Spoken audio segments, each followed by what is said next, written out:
Hello everyone, and you're welcome on my channel Har Ghar English. Now we will discuss the Breath poem by Virgo Diep. Okay, आज हम जिस poem को आपके साथ discuss करने वाले हैं मोस्ट इम्पोर्टेंट है फॉर योर एग्जाम। जितना कंटेंट मैंने एमए इंग्लिश के स्टूडेंट्स को अपनी इस वीडियो और चैनल पर प्रोवाइड कराया है वो इस चैनल की प्लेलिस्ट में जा कर के देखें। उनके पेपर के नाम से ही प्लेलिस्ट में वो देखेंगे, अपने पेपर के नाम से मैच करते हुए, और फिर देखेंगे उसके अंदर वही कंटेंट है जो आपके एग्जाम में पूछा जा रहा है। एक्स्ट्रा कुछ भी नहीं है। अगर आप सिर्फ इतना भी याद करके ले करके जाते हैं एग्जाम में और आप इतना ही आंसर लिख करके आ जाते हैं जितना मैंने आपको यहाँ पर अवेलेबल कराया है, तो ये आपके लिए बहुत ज़्यादा बेनिफिशियल है और मेरा हर बच्चा एक अच्छा स्कोर गेन करेगा, ऐसी मुझे आशा है। ठीक है माय डियर स्टूडेंट्स, नेक्स्ट चलिए स्टार्ट करते हैं। Question number 9, explain the summary theme poem of breath by Birago Diop. मतलब आपसे पूछा जा रहा है, अगर समरी और थीम के बारे में पूछा जाए पोएम की जिसका नाम है ब्रेथ। ब्रेथ का मतलब तो आप जानते ही होंगे, सांसें लेना, और लिखने वाले हैं विरागो डायप। एनालिसिस ऑफ क्रिटिकल एप्रिसिएशन, अगर इसी क्वेश्चन का फॉर्मेट थोड़ा चेंज हो जाए और आपसे पूछा जाए analysis of critical appreciation of the poem of breath by Birago Diop. ठीक, अब तो आपको याद हो गया ना ब्रेथ किसकी पोएम है और किसने लिखी है। तो ब्रागो डायप ने जो ये पोएम लिखी है ब्रेथ, इसका आप क्रिटिकल एप्रिसिएशन करते हुए उसका एनालिसिस करिए। अगर क्वेश्चन इस तरह पूछा जाए तो भी आप इसी आंसर को नोट डाउन करिएगा, और अगर क्वेश्चन समरी और थीम से पूछा जाए तो भी इसी तरह नोट डाउन करिएगा। आप आपको अच्छे नंबर लाने से कोई नहीं रोक सकता। अंडरस्टूड? ये देख सकते हैं आप, हमने आपके लिए इन पॉइंट की पिक भी लगा दी है और समझा भी दिया है कि अब हम क्या डिस्कस करने करने वाले हैं और करेंगे इस वीडियो में। तो वीडियो को बिना स्किप किए पूरा देखा करिए, बीच में से छोड़ छोड़ के मत देखा करिए, ये आपके लिए नुकसानदेह है, समझ गए? क्योंकि जब तक आप पूरा अच्छे से एक एक स्टेटमेंट को नहीं समझेंगे, नहीं पढ़ेंगे, आपको पोएम नहीं समझ में आने वाली, आपको ये लॉन्ग क्वेश्चन भी समझ में नहीं आएगा। फर्स्ट ऑफ ऑल हेडिंग डालेंगे introduction. Wraith is a famous spiritual poem by Virago Diep, a well-known Senegalese poet. Breath एक बहुत ही फेमस स्पिरिचुअल पोएम है ब्रागो डायप की, जो बहुत अच्छी तरीके से जानते हैं सेंजुलेस पॉइंट है। The poem reflects traditional African beliefs about life, death, nature, ancestor spirits. ये पोएम रिफ्लेक्ट करते हुए दिखाती है ट्रेडिशनल अफ्रीकन को, जिनका ऐसा विश्वास था जीवन के बारे में, कि जीवन के बारे में, मृत्यु के बारे में, नेचर के बारे में और अपने पूर्वजों की आत्माओं के बारे में। तो जो हमारे ट्रेडिशनल अफ्रीकन लोग हैं, उनका मतलब जो विश्वास था मनुष्य जीवन को लेकर, उनकी मृत्यु को लेकर, फिर नेचर को लेकर और एंसेस्टर स्पिरिट्स को लेकर के, यानी अपने पूर्वजों की आत्माओं को लेकर के, तो इन्हीं सबको इस पोएम के अंदर दिखाया गया है। Diop explains that death is not the end of life because the spirits of the dead continue to exist around us in nature. डायप यहाँ पर ये एक्सप्लेन करते हैं कि मृत्यु से जीवन का अंत नहीं होता, बल्कि जो हमारी आत्मा है, यानी कि जो हमारे लोग मर चुके हैं या जो हमारी आत्माएं होंगी, जब हम मर जाएंगे तो उसके बाद हम हमेशा वजूद में रहेंगे और हम इस प्रकृति के चारों ओर घूमते रहते हैं। समझ में आई बात? इनका पूरी तरीके से जो डायप थे उनका कहना ये था, ब्रेथ के जो इन्होंने पोएम लिखी, आप समझ सकते हैं कि सांसें कभी ख़त्म नहीं होती, ये हमेशा चलती रहती हैं। पहली चीज़ पोएम का मीनिंग समझ लीजिए।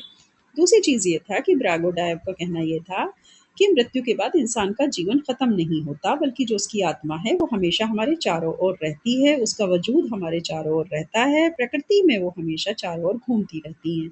ऐसा किसका मानना था? डायप का। और अब बात आ जाती है हमारे इंडियन शास्त्रों की।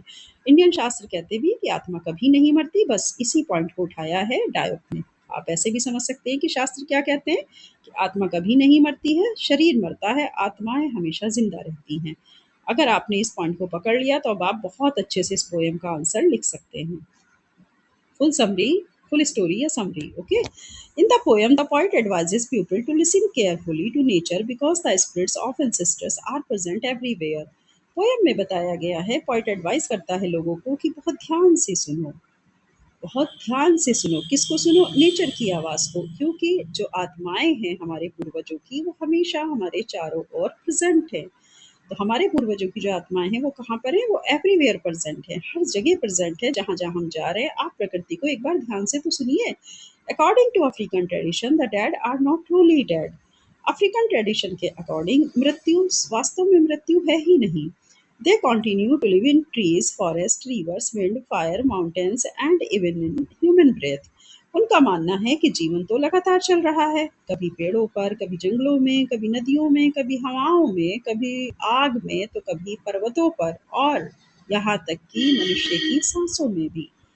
तो क्या है, आत्मा तो हर जगह पर मौजूद है और हमारा जो जीवन है वो लगातार चल रहा है। कभी पेड़ों की हवा में, कभी फॉरेस्ट में, कभी रिवर्स में, कभी बहती हवा में और कभी आग में, कभी पहाड़ों पर और यहाँ तक कि ह्यूमन ब्रेथ पर भी, यानी मनुष्य की सांसों में भी। The poet says that when people hear the wind blowing, the sound of water, or the movement of trees, they should understand that the spirits of ancestors are speaking to them. आगे हमारा point कहता है कि जब लोग सुनते हैं उस बहती हवा को, जब लोग सुनते हैं पानी के उस साउंड को जो झरने से बह रहा है, जब लोग सुनते हैं उन पेड़ों के हिलने को, यानी कि जब इंसान महसूस करता है प्रकृति को, ये सब कब सुनेगा, जब वो प्रकृति को महसूस करेगा। दे शुड अंडरस्टैंड, तो उसे समझ जाना चाहिए कि उसके पूर्वजों की जो आत्माएं हैं वो उनसे बात करना चाहती हैं या वो उनसे बात कर रही हैं। तो इन सब की आवाज़ों में क्या है, इन सब की आवाज़ों में हमारे पूर्वजों की आत्माओं की आवाज़ है जो कि हमसे कुछ कहना चाहती है। Nature becomes a living symbol of spiritual presence. Nature हो जाती है हमेशा जीवित रूप में। तो नेचर किस रूप में है, नेचर हमेशा जीवित रूप का सिंबल है जो कि हमेशा आध्यात्मिक रूप से प्रेजेंस रहती है, स्पिरिचुअल प्रेजेंस रहती है हमारे चारों तरफ। The ancestors guide, protect and remain connected with the living world. हमारे जो पूर्वज हैं वो हमारे लिए गाइड की तरह काम करते हैं, हमारे लिए प्रोटेक्शन की तरह काम करते हैं, क्योंकि वो लगातार हमसे जुड़े रहते हैं। हमारी जो ज़िंदगी का संसार है, हमारा जो लिविंग वर्ल्ड है वो हमेशा उससे जुड़े रहते हैं और वो हमारे लिए गाइड का काम करते हैं, प्रोटेक्ट का काम करते हैं। ठीक है? आप समझ सकते हैं आत्माएँ किस तरीके से हमारे चारों ओर हैं, इसमें हवा बह रही है, पत्ते इधर-उधर घूम रहे हैं। आप इस पिक से भी आइडिया लगा सकते हैं। पोएम हालाँकि इंटरेस्टिंग है, ऐसा नहीं है। अगर आप सिर्फ़ इसके कॉन्सेप्ट को पकड़ लेंगे तो बहुत अच्छा लिख कर के आएँगे इस आंसर को। एनालिसिस ऑफ पोएम, अगर हम पोएम के एनालिसिस की बात करें, the poem creates a mysterious and spiritual atmosphere.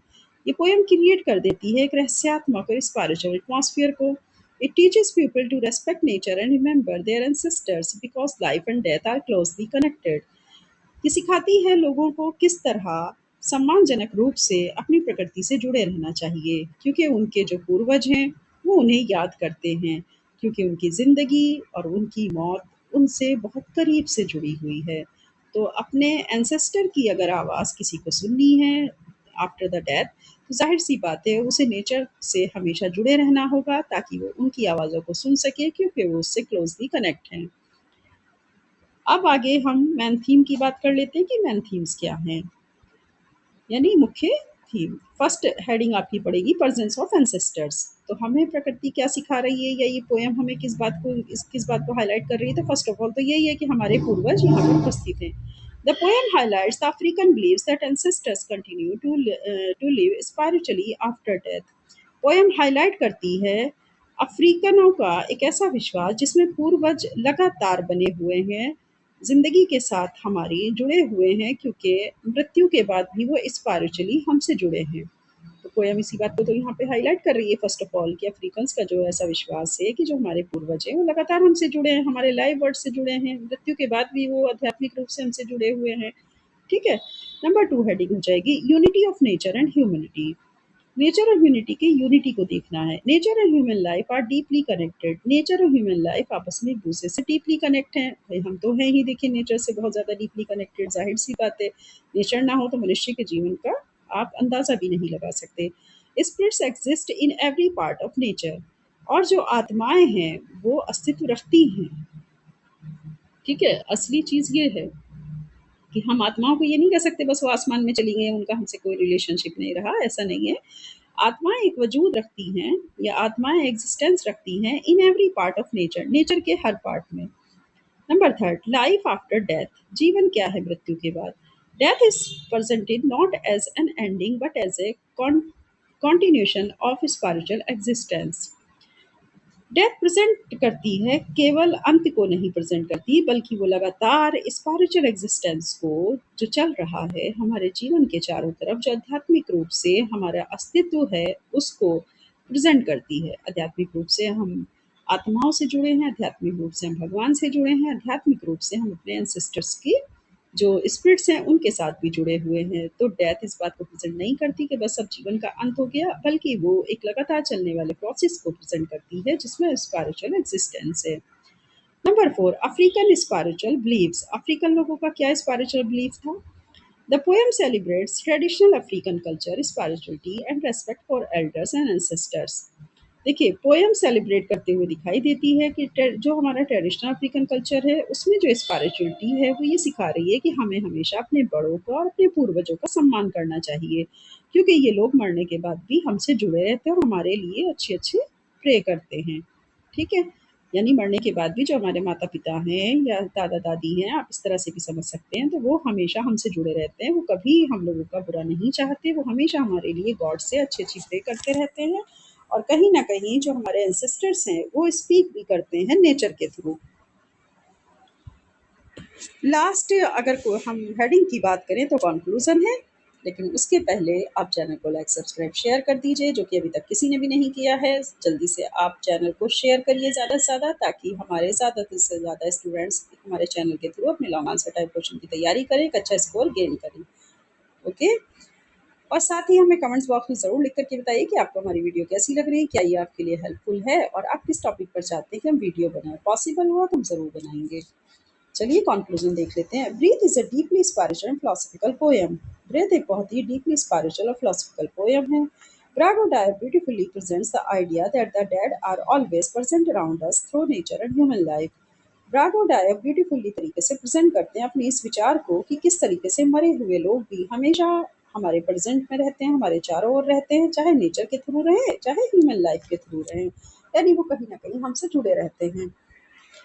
The poem emphasizes respect for nature, ancestors और अफ्रीकन कल्चर ट्रेडिशन। ये पोएम पूरी तरह जोर देते हुए दिखाई देती है किस बात पर कि नेचर का सम्मान करो, अपने पूर्वजों का सम्मान करो और अफ्रीकन कल्चर ट्रेडिशंस का सम्मान करो। तो इन सब लोगों को आप रिस्पेक्टली इनको सम्मानित कीजिए, और क्योंकि ये हमसे हमेशा के लिए जुड़ी रही है और ये हमेशा जुड़ी रहेगी मरने के बाद भी। तो कहने का मतलब यहाँ पर ये था कि डायोप ने ब्रेथ के थ्रू बहुत अच्छा टॉपिक यहाँ पर डिस्कस किया है कि आप अपने पूर्वजों की आवाज़ को अगर महसूस करेंगे तो जो प्रकृति है उसमें आपके पूर्वजों की आवाज़ें हैं, उनकी मृत्यु नहीं हुई हैं, उनकी आत्माएं हमेशा हमारे आसपास रहती हैं। तो ये था एक लॉन्ग क्वेश्चन डायब ब्रागो का, ठीक है, और जिसमें हम बात कर रहे थे ब्रीथ पोएम की। बहुत अच्छी पोएम है, बहुत ईजी है, सबसे बड़ी बात ये ईजी है। देखने में लगता है कि बहुत टफ होगी, जबकि जब हम डिस्कशन करते हैं तो बहुत ईजी भी है। आपको अच्छे समझ में आ गई होगी क्या कहा जा रहा है इसमें। सारा कॉन्सेप्ट यही है कि आत्मा कभी नहीं मरती, जो हमेशा हमारे आसपास रहती है, हमारे पूर्वजों की आत्माएं, और वो हमेशा हमारे लिए अच्छी अच्छी प्रे करती है। बस उनका माध्यम डायरेक्ट नहीं होता, थ्रू द नेचर होता है। ओके, चलिए अब इसी के साथ हम आपको कहते हैं all the best. Next video में फिर मिलेंगे एक अच्छे नए कंटेंट के साथ, एक अच्छे नए क्वेश्चन के साथ। तब तक के लिए bye bye, all the best.